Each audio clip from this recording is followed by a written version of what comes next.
이 시간 양옆에 있는 친구들과 좀 멋쩍겠지만 함께 인사하면 좋겠습니다. 끝날 때까지 끝난 게 아닙니다. 끝날 때까지 끝난 게 아닙니다. 한 번 더 인사하겠습니다. 방심은 금물입니다. 방심은 금물입니다. 여러분, 우리가 느헤미야 말씀을 한 3주 정도 지금 보고 있는데 말씀 내용을 잘 기억하는지 모르겠습니다. 예루살렘이 멸망하고 나서 성전과 성벽이 완벽하게 세워진 것이 몇 년 만일까요? 기억나시나요? 140년 만에 성벽이 재건됐습니다. 그러면 이 모든 게 이제 해결된 것 같은가요? 성벽도 다 세워졌으니 이제 성경의 이야기는 여기서 덮어놓고 끝나야 될까요? 하나님은 아직 끝난 게 아니라고 말씀하십니다.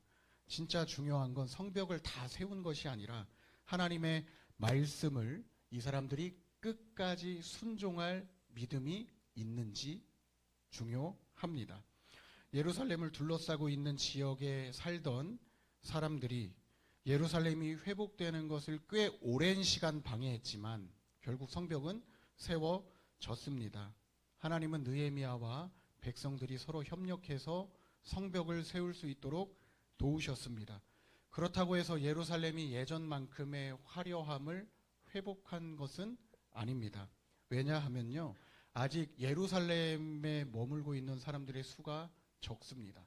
많은 사람들이 예루살렘으로 이주해 오지 않았고 예루살렘 성전과 성벽이 잘 공사됐는지 둘러봐야 할 만큼 아직 남은 일이 있습니다.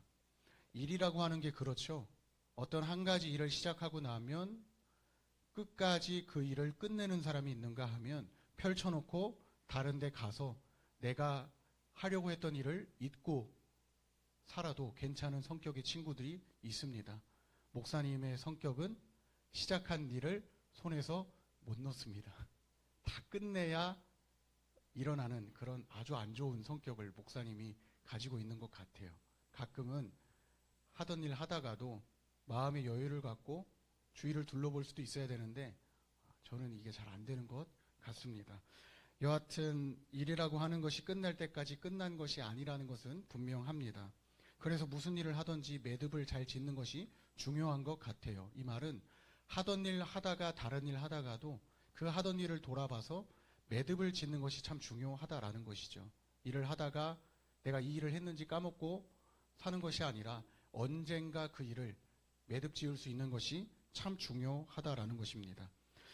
그렇기 때문에 끝까지 방심해서는 안 되겠습니다. 특히나 예루살렘 주변에 살고 있는 사람들이 예루살렘 성전과 성벽이 세워지는 것을 못마땅해 했다는 사실은 변하지 않았습니다. 그렇기 때문에 느헤미야와 백성들이 예루살렘 성전과 성벽을 잘 지키지 않고 방심하면 언제라도 이 사람들은 성전과 성벽을 허물 것입니다. 그 공격할 것을 대비해서 충분히 방어할 태세를 갖춰야 되겠죠. 물론 예루살렘 성전과 성벽을 잘 지키려면 군사적인 훈련이 잘 되어 있어야 되겠죠. 우리 남자친구들 잘 봐두세요. 여러분들이 이제 군대 가면 받게 될 훈련입니다. 여러분 군대 가서 훈련을 하는 이유가 뭡니까? 경계태세를 잘 갖추려고 하는 거거든요. 주변의 적이 우리를 공격해오지 않도록 실력을 갖추기 위해서 우리는 군사훈련을 합니다.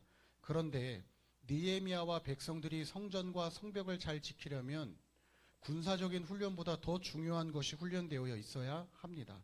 내가 이 성전과 성벽을 지키겠다는 각오가 있어야 되겠죠. 전쟁터에 나가는 군인이 내 가족과 내 국민을 보호하려는 그런 마음 없이 전쟁터에 나가면 전쟁터에서 적을 만나면 제일 먼저 무슨 짓을 할까요?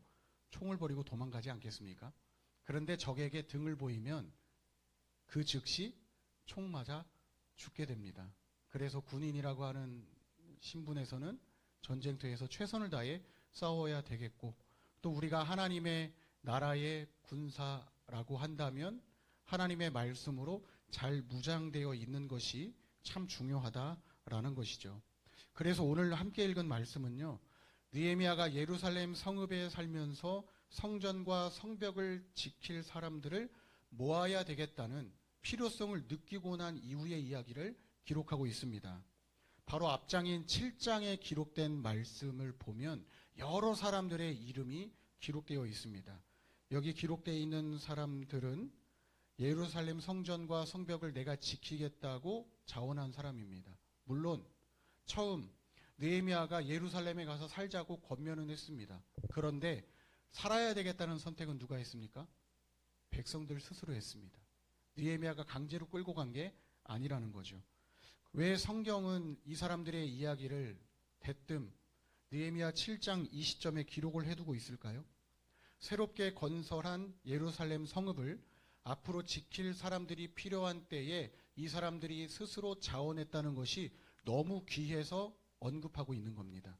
그리고 이 사람들을 통해서 예루살렘 성읍과 성전의 회복이 탄력받게 될 것을 기대하면서 기록하고 있습니다. 정말 다양한 사람들이 예루살렘 성읍의 화려한 회복을 기대했습니다. 그리고 자원했습니다. 이 사람들의 직업군을 보면 제사장이 있고 레위인이 있고 성전의 제사를 도울 일꾼들이 있습니다. 그리고 백성들의 권면과 충고를 듣고 스스로 자원한 일반 백성들이 있습니다. 이들 중 대부분이 고레스의 명령에 의해서 포로 생활을 마치고 예루살렘으로 귀환하기를 시작했던 사람이라는 것을 느헤미야가 의도적으로 밝히고 있는데요. 예루살렘으로 돌아온 사람들의 시간 간격이 조금은 있더라도 시간을 넘어서 예루살렘으로 돌아온 목적이 같다는 것을 강조하기 위해서 고레스의 명령에 의해서 첫 번째로 돌아온 사람들인 것을 느헤미야 7장이 강조하고 있습니다. 여러분, 느헤미야를 비롯한 여러 사람들 모두가 바라고 소망하는 일은 성전이 회복되는 것이었습니다. 성전이 회복된다는 것은 예배가 회복되는 것을 기대했습니다. 성경은 이스라엘 백성이 바벨론 포로 생활을 마무리하고 여러 차례 예루살렘으로 귀환한 것을 강조합니다. 그 이유는 하나님과의 관계가 회복되고 다시 하나님께 예배하기를 마음 편하게 예배할 수 있다는 것이 회복됐다는 것을 말씀하려고 하는 것이거든요. 율법에 기록된 대로 하나님이 정해두신 날이 되면 하나님을 예배하기 위해 예루살렘 성전으로 많은 사람들이 모일 것을 기대하게 합니다. 자, 그러면 이제 바라고 소망하던 대로 예루살렘에 성전이 세워졌습니다.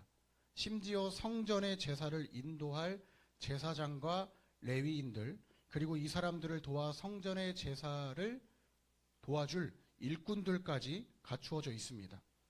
그런데 한 가지 큰 문제가 있습니다. 언어입니다. 막상 제사를 드리려고 하니까 언어가 제일 큰 문제인 거죠. 왜냐하면 너무 오랜 시간 바벨론 때부터 페르시아까지 포로 생활을 하다 보니까 이스라엘 사람들이 사용하던 히브리 언어를 잊어버린 거예요. 말도 못하고 듣기는 들어도 무슨 말인지 못 알아듣는 그런 기이한 현상이 사람들에게 일어났습니다. 여러분, 민족의 언어를 빼앗긴다는 것은 민족의 나라를 빼앗겼다는 말과 같거든요. 나라를 빼앗기니까 언어를 빼앗겼던 거죠. 그래서 하나님의 말씀을 읽고 이해하는데 부족함이 있었습니다. 뿐만 아니라 하나님의 말씀을 듣기는 듣는데 이 말씀이 무슨 뜻인지 도무지 알아듣지를 못하는 거죠. 놀라운 것은 모두가 문제라고 의식한 이 사태를 집단 지성을 발휘해서 해결하려고 했다는 거예요. 여기 나와 있듯이 집단 지성이라는 것은 협력해서 얻게 되는 문제 해결 능력입니다. 지금 이스라엘 민족이 어떤 집단 지성을 발휘하고 있죠? 하나님을 예배하려고 하는데 우리가 언어를 못 알아듣는다라는 문제를 알았습니다. 그래서 이 문제를 해결하기 위해 어떤 능력을 발휘합니까? 느헤미야나 다른 지도자들이 강제로 언어를 가르치려 하지 않았고 하나님의 말씀을 배우자고 하지 않았습니다. 스스로 에스라를 찾아가서 율법책을 가져오라 말하고 이 율법을 우리에게 가르쳐달라고 말합니다. 우리 8장 1절 말씀 함께 읽어볼까요? 시작. 이스라엘 자손이 자기들의 성읍에 거주하였더니 일곱째 달에 이르러 모든 백성이 일제히 수문 앞 광장에 모여 학사 에스라에게 여호와께서 이스라엘에게 명령하신 모세의 율법책을 가져오기를 청하매 백성들이 율법을 배우기 위해서 모였던 일곱째 달은 이스라엘의 절기 중 하나인 나팔절이 시작되는 달입니다. 이스라엘의 절기의 유래를 잠깐 설명할게요. 레위기 23장 24절 말씀을 보면 나팔절에 대해서 뭐라고 말하고 있냐면 너희에게 쉬는 날이 될지니 이는 나팔을 불어 기념할 날이요 성회라 말합니다. 여러분, 이어지는 말씀을 우리가 읽지는 않았는데 말씀을 보면 성도들의 거룩한 모임인 성회는 온 백성이 여호와께 제사장을 중심으로 화제라고 하는 제사를 드리고 그 이후에 공식적으로 하나님께 죄사함을 인정받게 되는 속죄일까지 이어진다는 것을 알게 됩니다. 무슨 말이냐면 나팔절을 시작으로 속죄일이 있고 또 그 다음 이어서 절기가 초막절까지 이어져요. 초막절은 어떤 절기입니까? 한 해의 추수를 감사하고 이스라엘을 광야에서 보호하신 하나님께 감사하는 절기입니다. 따라서 이스라엘 백성에게 일곱째 달은 6월절이 있는 3월과 4월 못지않게 중요한 달로 여겨졌습니다.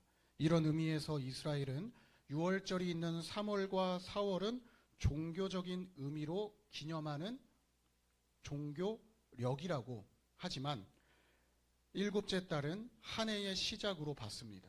우리 일반 지금 보고 있는 달력처럼 1월 1일처럼 여겼던 달이 이스라엘에게는 나팔절이었습니다. 그리고 교회 안으로 들어오면 교회에서도 기념하는 절기가 있는 거 아시죠? 어떤 절기 기념합니까? 4월달 되면 부활절, 12월달 되면 성탄절 기념하고 있습니다. 그리고 그 중간에 뭐 추수감사절도 있고 맥추감사절도 있어요. 교회에서 기념하는 이 절기, 예수를 믿는 신앙을 가진 사람들만 서로 이해할 수 있는, 공감하고 있는 교회력이라고 합니다. 이스라엘에게도 그런 종교력이 있었다는 거죠. 그리고 이스라엘의 신앙을 갖고 있지 않은 사람들과 공감할 수 있는 1월 1일과 같은 그런 일반력, 달력으로 세는 달이 있었죠. 그 달이 바로 첫 시작이 나팔절이었습니다. 그런데 아까 말씀에서도 나와 있었지만 민수기 29장 1절 보면 이 날에 뭐 하지 말라고 되어 있냐면 아무 노동도 하지 말라고 되어 있습니다. 여러분, 아무 노동도 하지 말라고 하는 날이라고 하는 것은 한 해의 시작을 알리면서 이제는 너희 좀 쉬어라, 쉼을 좀 가져라 라고 하는 날입니다. 나팔을 불면서 한 해의 시작을 알리고 쉼을 알려야 하는 때에 이스라엘 백성들 지금 뭐 하고 있습니까?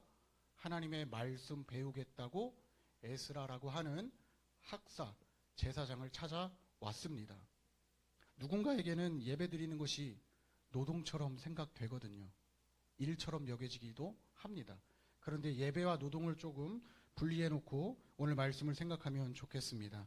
여러분, 여호와께서 이스라엘에게 명령하신 모세의 율법책을 이스라엘이 배우기 위해서 모였을 때 말씀을 배우겠다고 하는 대상에는 남녀노소가 없었습니다. 말귀를 알아들을 만한 사람이라면 전부 말씀을 배우겠다고 찾아왔습니다. 그리고 재미난 것은 시간 가는 줄 모르고 새벽부터 정오까지 말씀을 배웠대요. 여러분 가능하세요? 우리 30분 예배 드리는 것도 힘들어서 베베 꼬는데 새벽부터 정오까지 말씀 공부했다는 거예요. 어떻게 이게 가능했을까요? 심지어 남녀노소가, 노인들 생각해 보세요. 나이 드신 분들. 여러분, 이 사람들 그냥 가만히 앉아있지 않았습니다. 서 있었습니다. 서서 하나님의 말씀을 새벽부터 정오까지 배웠대요. 어떻게 이게 가능했냐는 거죠. 저는 이 말씀이 어떻게 이해되냐면 성전을 잃어버리고 되찾은 그 기쁨이 시간 가는 줄 모르게 했다는 생각을 합니다. 그리고 이 말은 어떤 말일과 같냐면 하나님을 내가 여지껏 마음 편하게 예배하지 못했기 때문에 이제 비로소 하나님께 마음 편하게 찬양하고 기도하고 예배할 수 있다는 그 기쁨에 사로잡혀서 내가 앉아 있는지 일어나 있는지 생각도 안 하고 기쁨으로 하나님의 말씀을 배울 수 있었다라는 거죠.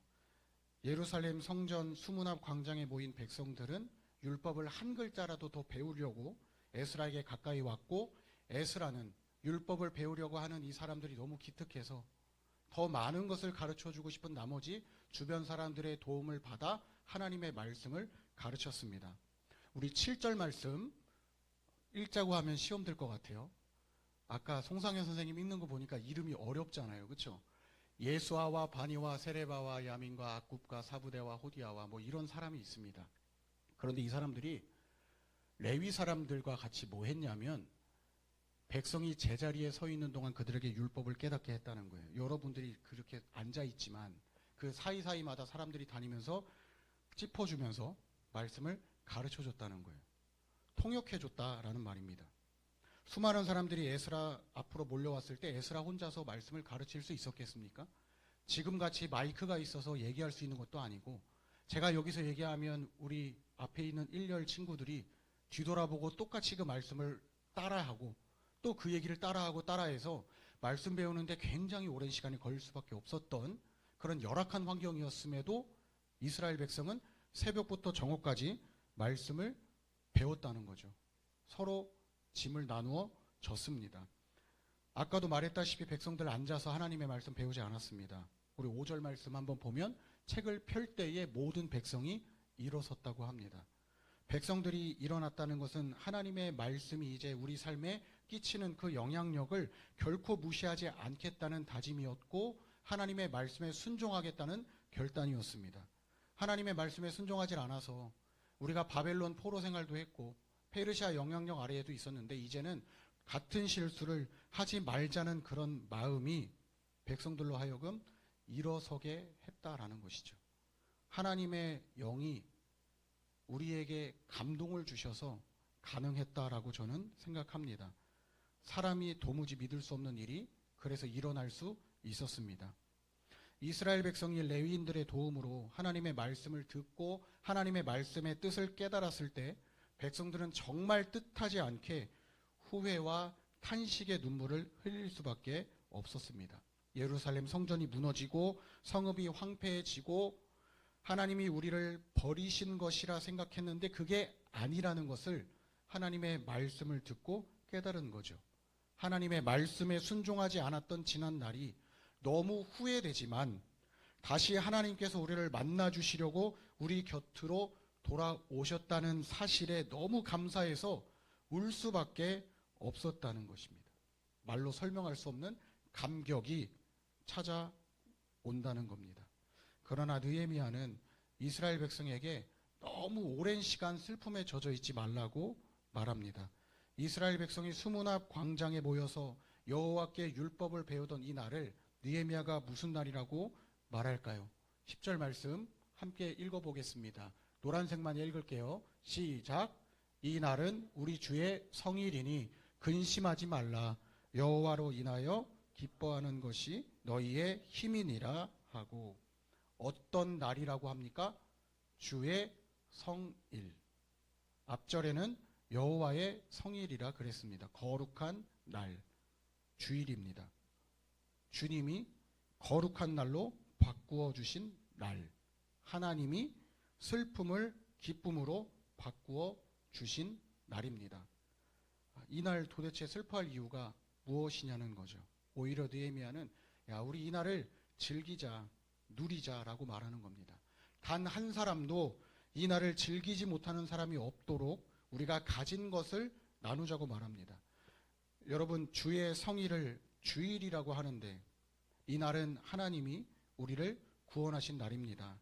뿐만 아니라 우리 삶의 기쁨을 앗아가는 일들을 멈추고 잠시 쉬었다 갈 수 있는 마음의 여유를 재충전할 수 있는 날입니다.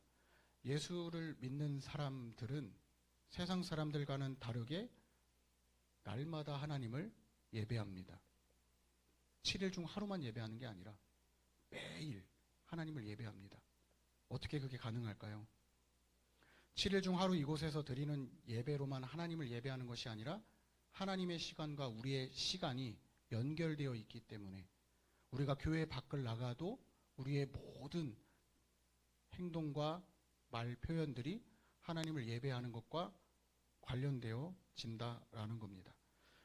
지난 6일 동안에 있었던 일들에 대한 후회와 탄식을 감사의 제목으로 바꿀 수 있는 날이 필요해서 여러 무리들은 공동체를 이루어서 7일 중 하루는 함께 모여서 예배하자고 하는 겁니다.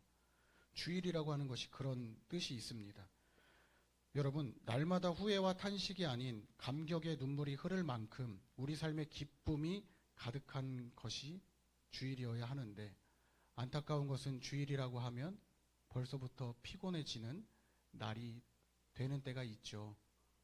그렇지 않습니까? 잠시라도 우리 삶이 기쁨으로 가득한 꼴을 세상이 지켜보질 않아서 주일을 주일처럼 여기지 않게 합니다. 정말 교회 오기 싫은 날이 될 수도 있는 날로 우리가 이 날을 하나님께 예배를 합니다. 그럼에도 불구하고 어떻게 해서든지 우리 눈에서 피눈물이 나지 않도록 하나님께 기도하는 마음이 있어야 되겠고, 하나님께서 그 마음을 붙잡아 주실 수 있는 날이 오늘인 것을 여러분 꼭 기억하면 좋겠습니다. 사람이 너무 오랫동안 슬픔에 빠져 있으면 슬픔이 우리를 삼킨다는 거 아세요? 아, 슬프다 슬프다 하면 계속 슬픕니다. 슬퍼도 조금 이겨보려고 하는 태도가 있으면 그래도 이길 수가 있습니다. 그래서 혼자 이기지 못한다면 주변 사람들에게 도움을 요청해야 되고, 그 주변 사람이 여러분의 도움에 응하기 위해서 여러분 곁에 있는 겁니다. 혹시라도 슬픔이 여러분을 삼키고 있다면 주변의 도움을 받아서라도 슬픔이라는 감정을 걷어낼 수 있길 바랍니다. 이렇게 하는 것이 사람의 몸과 마음에도 건강하고 모두에게도 이롭습니다. 그래서 느헤미야가 가서 살찐 것을 먹고 단 것을 마시되 준비하지 못한 자에게 나누어 주라고 말하는 것은 한 사람도 소외되는 사람이 없도록 지금 이 시간을 즐기자는 권면인 겁니다. 주님이 우리 삶의 시간을 뒤바꿔 주신다는 것을 믿길 바랍니다. 여러분, 하나님의 말씀은 저와 여러분의 믿음을 견고하게 합니다. 무장해제되어 있던 저와 여러분의 삶에 하나님의 말씀은 분명한 무기가 됩니다. 하나님의 말씀을 듣고 깨달았을 때 우리는 하나님에 대한 오해를 거둘 수 있습니다. 그러면 하나님과 우리의 관계가 더 깊어지지 않을까요? 바벨론의 포로로 잡혀가던 날부터 예루살렘으로 다시 돌아오는 날까지 이스라엘 백성은 하나님이 우리를 버리신 거라고 하나님을 오해했습니다. 그런데 성경의 기록들을 쭉 살펴보면 정말 그렇습니까? 엄밀히 말하면 이스라엘 백성들이 하나님을 떠나지 않았나요? 내가 하나님을 떠나지 않았습니까? 하나님이 우리를 떠난 적은 없습니다. 하나님이 이스라엘 백성들과 친히 교제하시려고 예루살렘 성전을 회복시켜 주시고 하나님의 율법을 배울 수 있도록 사람의 마음에 감동을 불러 일으켜 주셨다는 것이 너무 큰 은혜죠. 안타깝게도 예수 잘 믿다가 어느 순간 우리 삶의 예배가 무너지고 하나님의 말씀이 귀에 들리지 않고 더 이상 하나님의 말씀이 궁금하지 않을 때가 찾아옵니다. 전부 하나님을 오해하기 때문에 오는 현상입니다. 하나님에 대한 작은 오해가 하나님에 대한 믿음을 저버리게 할 때 우리의 귀를 닫고 눈을 감습니다. 그러나 하나님은 언제든지 하나님의 말씀을 통해 하나님을 알게 하시고 하나님의 말씀을 듣게 하십니다. 이때 정말 생각하지도 못했던 방법으로 하나님은 하나님의 말씀을 지혜롭게 가르쳐 줄 사람을 만나게 하시고, 또 여러분이 생각하지도 못했던 방법으로 찬양이나 기도로 예배를 회복시켜 주십니다. 이때 마음껏 하나님을 찬양하고 기도할 수 있는 우리 도남제일교회 중고등부 친구들이 되면 좋겠습니다. 오늘 말씀을 전하면서 여러분에게 작은 위로의 말을 전하고 싶습니다. 저를 비롯해 여러분이 삶의 위기를 만나지 않을 법이 없습니다. 신앙의 위기는 찾아옵니다. 신앙의 삶의 위기가 늘 찾아올 텐데, 다만 우리 믿음의 분량이 어느 정도인지에 따라서 고통의 무게가 누군가에게는 무겁고 누군가에게는 가볍게 느껴질 것 같아요. 고통의 무게를 잘 견딜 수 있게 하는 힘이 어디서 올까요? 하나님의 말씀에서 옵니다. 하나님의 말씀으로 잘 무장될 수 있기를 바랍니다. 군대 안 간다고 훈련 안 받는다 생각하지 말고 하나님의 말씀으로 잘 훈련돼서 세상이 우리를 흔들 때 흔들리지 않을 수 있는 저와 여러분이 되면 좋겠습니다. 일평생 교회를 다녀도 하나님의 말씀이 뭔지 모르는 사람 많습니다. 저는 저를 만난 친구들이 그 사람들 중에 한 사람이 되지 않았으면 좋겠습니다. 성경을 읽으라고 잔소리하지 않겠습니다. 알아서 읽기 바랍니다. 이게 잔소리처럼 느껴질 수도 있죠. 알아서 읽기를 바랍니다. 대신에 정말 잘 읽어주세요. 성경 함부로 읽다가 잘못 배워서 다른 곳에 가서 앉아있는 친구들 생길 수 있습니다. 그런 위험한 일이 우리 안에 일어나지 않았으면 좋겠습니다. 성경을 많이 읽는 것보다 잘 읽는 것이 중요합니다. 이스라엘 백성이 하나님의 말씀을 사모하고 하나님의 말씀을 배우려고 하는 과정에 하나님의 말씀을 잘 읽고 배울 수 있는 원리가 있습니다. 말씀을 가르치는 사람, 교사가 있고 말씀을 가르치는 일을 돕는 동역자들이 있습니다. 교사와 함께 교사의 일을 돕는, 학급에서는 반장이나 부회장이 아마 그런 역할을 할 것 같아요. 여러분 반에서도 마찬가지죠. 교사가 있어서 혼자서 공과를 지도하는 것이 아니라 여러분 중에 한 명이 말 한마디는 싹을 틔워줘야 대화의 꽃이 피지 않겠습니까? 선생님 혼자 지난 한 주 동안 어떤 일이 있었는지, 이 말씀이 내게 어떤 도전을 주는지 말하다가 끝나면 여러분들은 예배 끝났다 생각하겠지만 가르치는 선생님들의 마음은 여간 불편한 게 아니거든요. 누군가의 한마디가 대화의 꽃을 피웁니다. 말씀을 공부하는데 교사가 있고 학생이 있습니다. 그리고 그 학생을 돕는 사람이 있습니다. 여러분, 하나님의 말씀을 배우려고 하는 마음이 들었을 때 힘써 배울 수 있길 바랍니다. 혹시 지금 여러분의 신앙이 무너져 있습니까? 길었던 포로 생활은 사람들로 하여금 이스라엘의 언어를 잊게 했습니다. 비록 율법에 순종하지 않아서 하나님의 뜻을 떠났던 시간이 길었지만 하나님은 결국 이스라엘 백성들을 기다려 주셔서 제자리로 돌아오게 하셨습니다. 다시 일어설 수 있기를 바랍니다. 이스라엘 백성과 같은 실수를 우리가 하지 않았으면 좋겠어요. 하나님의 말씀을 떠나는 일이 없길 바랍니다. 이러한 연습을 우리가 미리 하자는 거죠. 그러면 조금씩 믿음의 실력이 향상된 여러분을 볼 겁니다.